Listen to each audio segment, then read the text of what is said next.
Assalamualaikum warahmatullahi wabarakatuh. Akkami nagaa qabdanii fayyaa jirtanii hordoftoota yakka kaalii.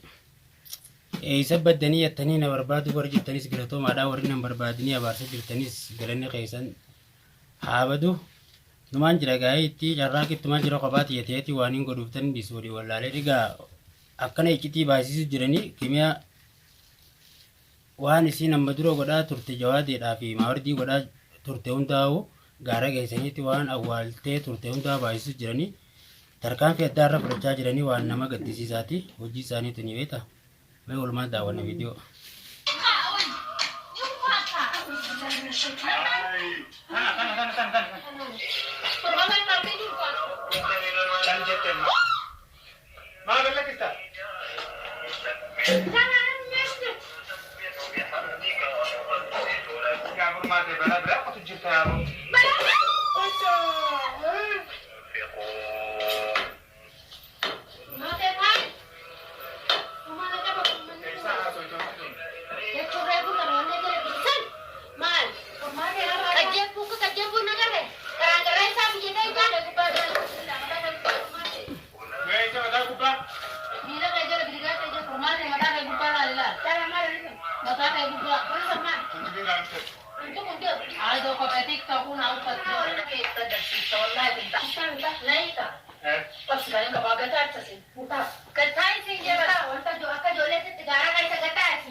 Style dukkee isin raaqafte gaa kun hojiinsi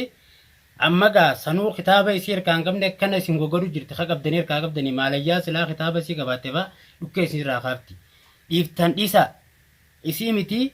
anuu ganaan isinii ta'a jawwee miti gartee miti ubaabaa keessaan isin raffisuu ta'a gartee amma an siirii hin qabne osoon siirii qabaadhe xawwaalii mana kana bakkaan hin jiru na fiddan garuu immoo hanqa isii kana godhaa jirtan kana hanga kana darraa jirtan kana anillee isinumarraan dalaguu ta'a. Ittiin qophaa'u jira namni gaalaattiin qophaa'utu malee barartu kanaafuu isinuu bira jirti silaa anuu akkanatti bira jirti silaan se'e anuu akkanatti cinqamaan jiru jechuu fadheete amma xiqqishoo kana onneen xiqqishoo furna fudhattee jirti maaliif xiqqishoollee taatu difaa isinirraa godhuu dandeessii jeetii yaadaa jechuudha yeroon viidiyoo takka takka harkuu na gaddisiifti takka takka yeroon harku immoo na gammachiifti kanumaafuu ammoo akkanumaa waliinuu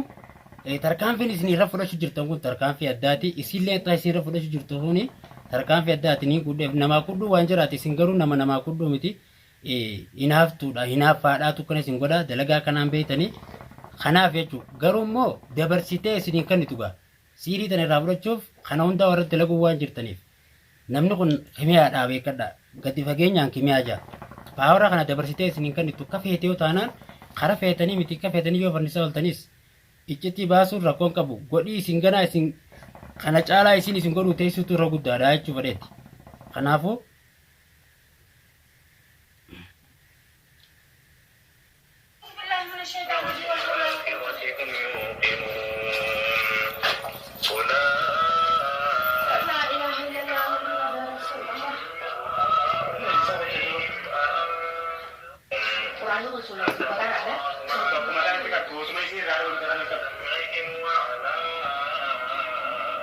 Quraana maa irraa banatan namni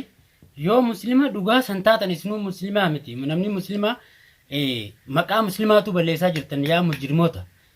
namni muslimaa akkana nama miidhu adabbii kanaatiin nama nadabu muslima jechuun nama gartee obsee waa badii balleesse irra namaa kutee gartee miti gallakkisu daawaa faa kannee fi gorsee nama gallakkise muslima jechuun quraana jechuun ammaas telefoonatti banuu miti afaan keessaa yoo dhugumaan nama muslimaa taate sammuu keessaa qoma keessaa difaa agartee siirisanii maaliif hin godhatana maaliif hin qareen afaan keessan hin qaraa yoo dhuguma san hin gadhee hordoftoota dhamaa akka keessanii uummata dhamee agartee haqilleessarratti fi maal isin yaa dhageeffatu malee nama tokko nama dhugaadhaan deemu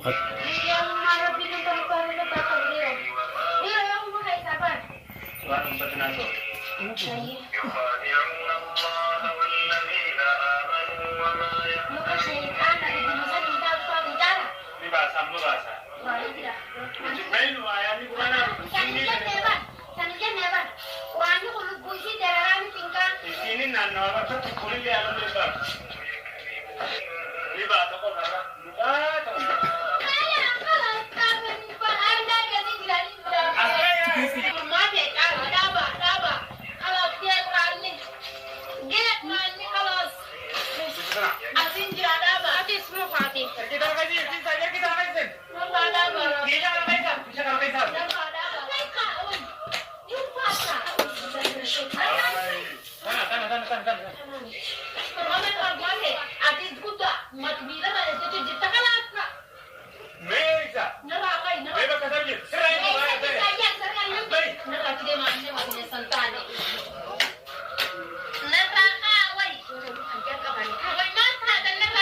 Hey,